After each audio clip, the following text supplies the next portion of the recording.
السلام علیکم ورحمۃ اللہ۔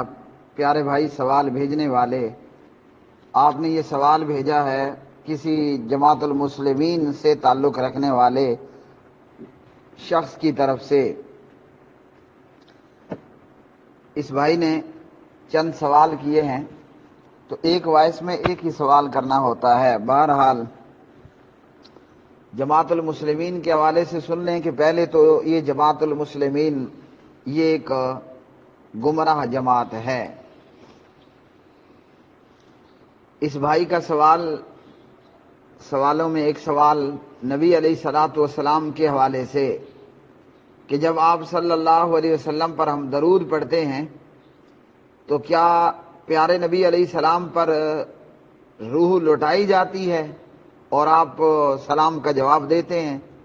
تو جواب ہے کہ جی ہاں، اور درود کے حوالے سے دیگر احادیث بھی موجود ہیں۔ جہاں تک پیارے نبی علیہ السلام پر درود پڑھنا اور آپ پر روح کا لوٹایا جانا، تو یہ روایت ابو داود اور بیہقی میں ہے، اور علامہ محمد ناصر الدین البانی رحمہ اللہ اس روایت کو مشکات المصابیح میں لے کر آئے، اور علامہ البانی رحمہ اللہ نے فرمایا روایت حسن درجے کی ہے۔ عن ابی ہریرہ رضی اللہ تعالی عنہ قال قال رسول اللہ صلی اللہ علیہ وسلم ما من احد یسلم علی الا رد اللہ علی روحی حتی ارد علیہ السلام۔ حدیث کے ترجمے سے پہلے یہ مسلمینی نے یہ کہا کہ قرآن اور صحیح حدیث کی روشنی میں جواب، تو جی ہاں انشاءاللہ قرآن اور صحیح حدیث کی روشنی میں ہی جواب ہوگا۔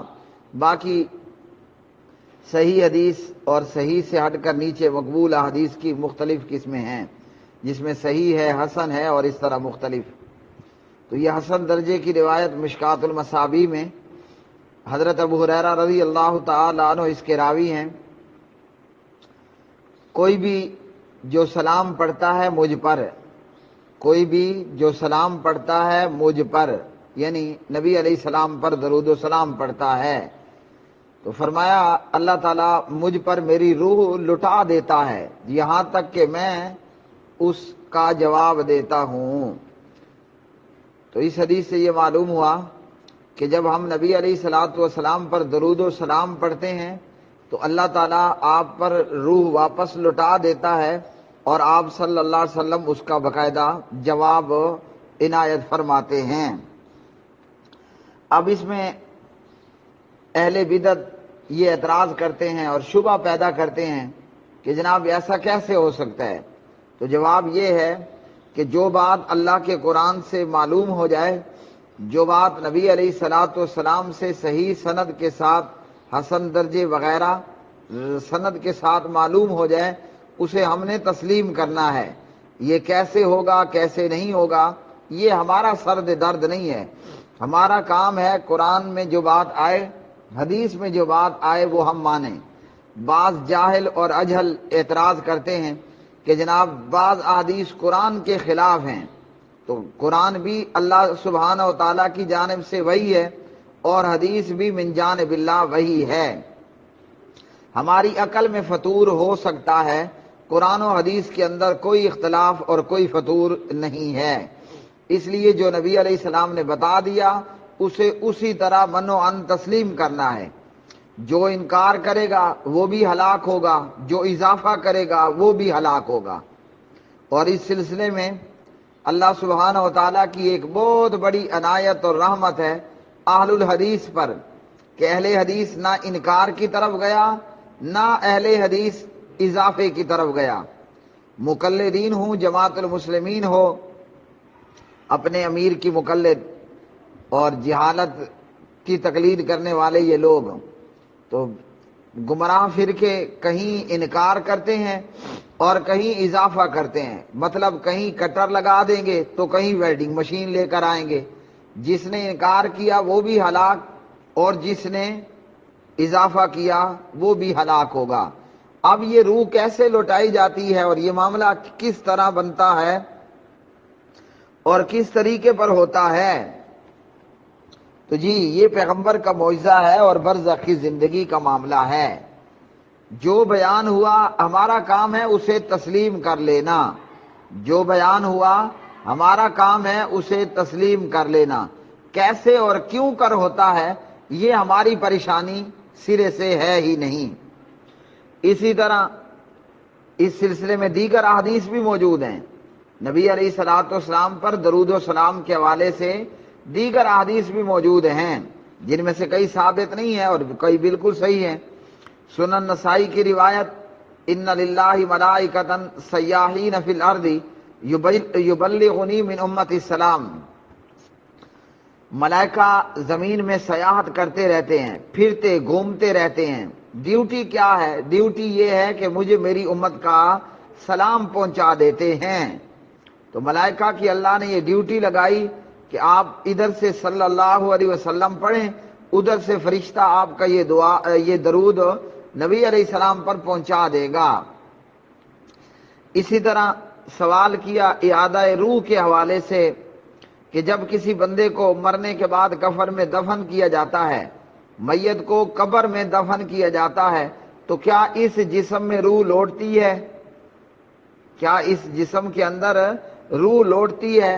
تو جی ہاں، اس کے حوالے سے بھی حدیث ہے، یہ ابو داود ہے، اور ابو داود کے اندر حدیث نمبر ہے 4753، 4753 نمبر کی روایت۔ راوی ہیں جناب حضرت برا بن عازب رضی اللہ تعالی عنہ، اور اس روایت کے تعلق سے مشکات المصابیح میں علامہ محمد ناصر الدین البانی اس پر صحیح ہونے کا حکم لگاتے ہیں، اور اسی طرح اس روایت پر ابو داود دارالسلام میں علامہ محمد زبیر علی زئی رحمہ اللہ بھی حسن درجے کا حکم لگاتے ہیں۔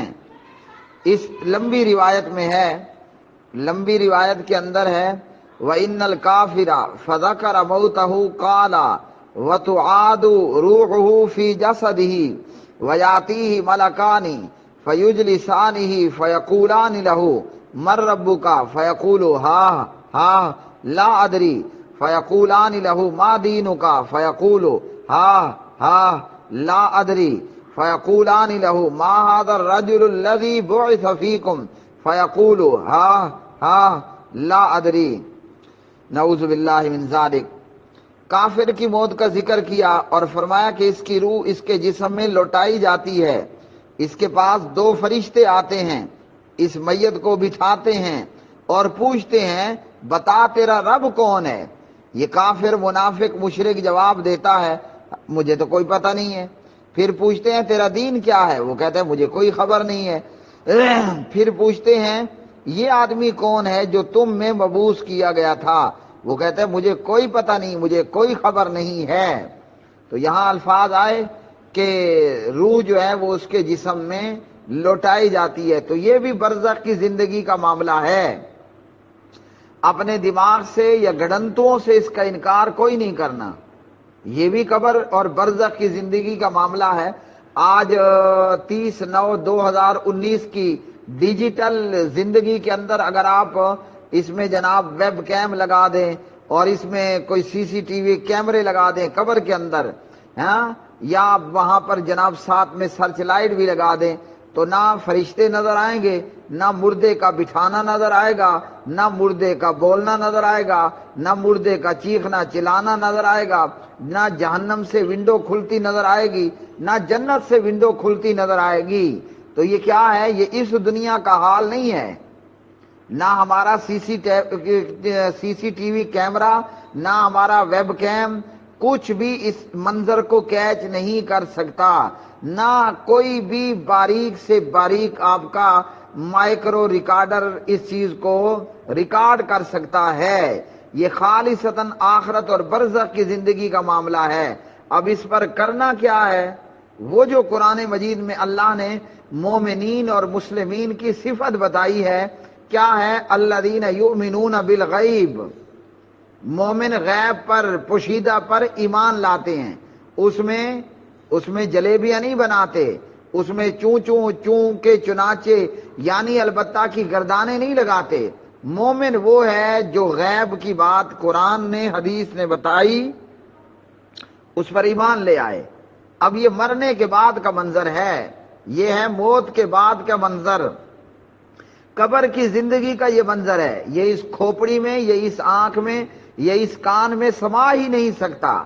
کرنا ہم نے صرف یہ ہے، یہاں اس پر ایمان لانا ہے اور اس چیز کی تیاری کرنی ہے کہ ہم فرشتوں کے جواب میں ہاں ہاں نہ کہیں، ہم فرشتوں کے جواب میں لا ادری لا ادری کی رٹ نہ لگائیں، بلکہ ان کو صحیح طور پر جواب دیں کہ ربی اللہ دینی الاسلام وغیرہما۔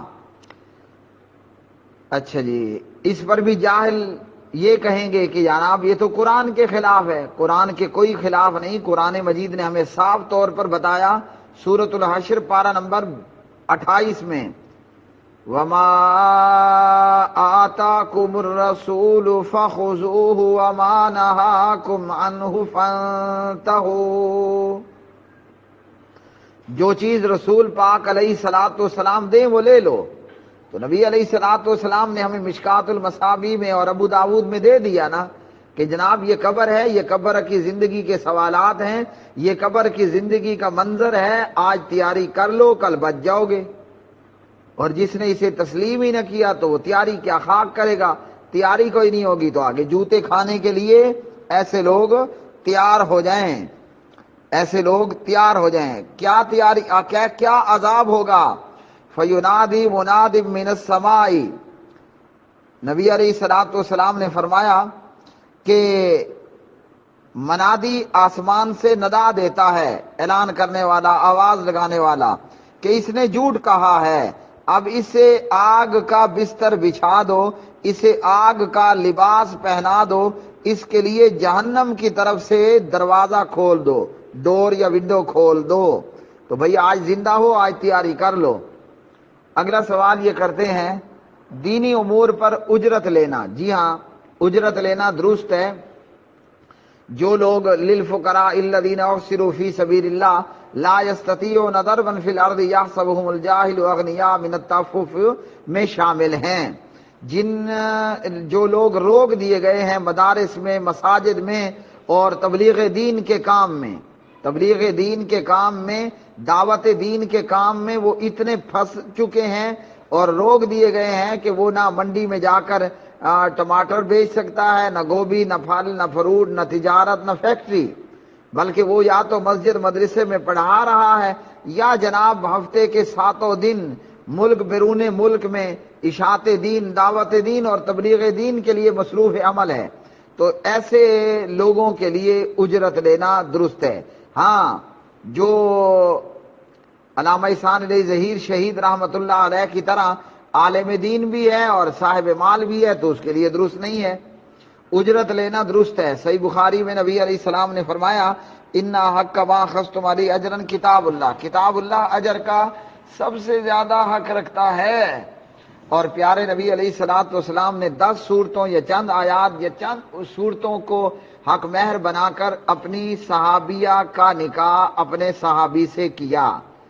تو جب قرآن کی صورتیں حق مہر بنائی جا سکتی ہیں تو قرآن پڑھانے والے کو اجرت بھی دی سکتی ہے۔ اور یہ اجرت کیا ہے؟ یہ اجرت ہے مقتدی حضرات کا امام صاحب کے ساتھ، قاری صاحب کے ساتھ اپنی اپنی اوقات کے مطابق محبت پیار ہے، ورنہ جو انبیاء کی مزدوری ہے، جو انبیاء کے وارثوں کی مزدوری ہے، وہ اللہ خود آپ دے گا۔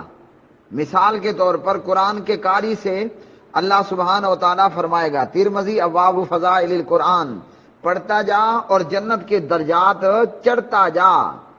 تو یہ والی مزدوری تو کسی مائی کے لال کے اندر دینے میں جرت نہیں ہے۔ باقی جسے آپ اجرت کہیں گے وہ مقتدیوں کی طرف سے، وہ سامعین کی طرف سے محبت پیار ہے، جو اپنی اپنی حیثیت کے مطابق محبت پیار کر سکے۔ جیسے ہمارے پیارے نبی جناب حضور نبی کریم علیہ السلام کے لیے کبھی کوئی اپنے باغ میں بلا کر میٹھا پانی اور تازہ بتازہ کھجوریں کھلا رہا ہے، تو کبھی کوئی آپ کے لیے جناب دودھ کا تحفہ لے کر آ رہا ہے، تو کوئی کبھی آپ کو جو ہے وہ کچھ اور گفٹ اور تحفے کی صورت میں دے رہا ہے۔ تو یہ محبت پیار ہے، مزدوری تو اللہ تعالیٰ نے خود دینی ہے۔ اسی طرح صحابہ کرام رضوان اللہ علیہ مجمعین کی ایک جماعت گزر رہی تھی، ان میں سے انہوں نے سردار جی کو کسی چیز کے ڈس جانے پر دم رکھا، وہ سانپ تھا یا بچھو کا ڈسا ہوا تھا، اور اس پر باقاعدہ مطالبہ کر کے ان سے بکریاں لیں۔ تو دینی امور پر اجرت بھی درست ہے۔ یہاں پہلی وائس میں اس کا آخری سوال ہے کہ اللہ نبی علیہ السلام نے یا اللہ تعالیٰ نے ہمارا نام مسلم رکھا، ہوا سماکم المسلمین من قبل وفی ھذا، ہمارا نام مسلم رکھا گیا، تو اہل حدیث نام، اہل سنت نام، جی یہ بھی جماعت المسلمین کی طرف سے ایک اعتراض ہے۔ بندہ ان سے پوچھے چند سال پہلے تو اس طرح کی رجسٹرڈ جماعت کا کوئی دنیا اسلام میں وجود ہی نہیں ہے، تو یہ جماعت المسلمین اب جا کر 2019 میں ہی پیدا ہو رہی ہے، اس سے پہلے جو صدیاں بیت چکی 13-14 صدیاں، تو اس وقت کیا تھا؟ جماعت المسلمین سے مراد مسلمانوں کی جماعت ہے، اور ان کے امیر سے مراد مسلمانوں کا خلیفہ ہے۔ یہ کوئی نہیں ہے کہ 10-50 بندے یا کوئی سرکاری افیسر جناب ریٹائرڈ ہو اور وہ جماعت بنا لے اور اس کا نام جماعت المسلمین رکھ چھوڑے۔ جہاں تک ہمارا نام مسلم ہے تو اللہ تعالیٰ نے ہمارا نام مسلم رکھا، ہوا سماکم المسلمین، اس میں تو کوئی شک نہیں ہے۔ اسی طرح اللہ سبحانہ و تعالیٰ نے ہماری دیگر صفات کا بھی ذکر کیا ہے، تو ایک ہوتا ہے ذاتی نام اور ایک ہوتے ہیں صفاتی نام۔ جیسے اللہ وحدہ لا شریک کا ذاتی نام کیا ہے؟ اللہ، یہ اللہ وحدہ لا شریک کا ذاتی نام ہے، اور اللہ وحدہ لا شریک کے صفاتی نام ایک حدیث میں 1 کم 100 ہیں، اور اسی طرح اس سے زیادہ بھی اللہ سبحانہ و تعالیٰ کے صفاتی نام موجود ہیں۔ تو ہمارے صفاتی نام میں مومنین، ہاں جی، قانتین، صادقین، صابرین، خاشعین، متصدقین، صائمین، حافظین، ذاکرین، یہ ہمارے سب صفاتی نام ہیں۔ اسی طرح اہل حدیث، اہل سنت، یہ بھی ہمارا صفاتی نام ہے۔ حالانکہ اللہ تعالیٰ نے کیا فرمایا؟ ہوا سماکم المسلمین من قبل وفی ھذا، تمہارا نام اللہ وحدہ لا شریک نے مسلم رکھا۔ اب ہمارا نام بھی مسلم، ہم سے پہلے بھی لا الہ الا اللہ پڑھنے والوں کا نام کیا تھا؟ مسلم ہی تھا نا۔ لیکن جناب عیسیٰ روح اللہ، حضرت عیسیٰ ابن مریم علیہ الصلاۃ والسلام جب اپنے صحابہ کو مخاطب کرتے ہوئے فرماتے ہیں تو کیا کہتے ہیں؟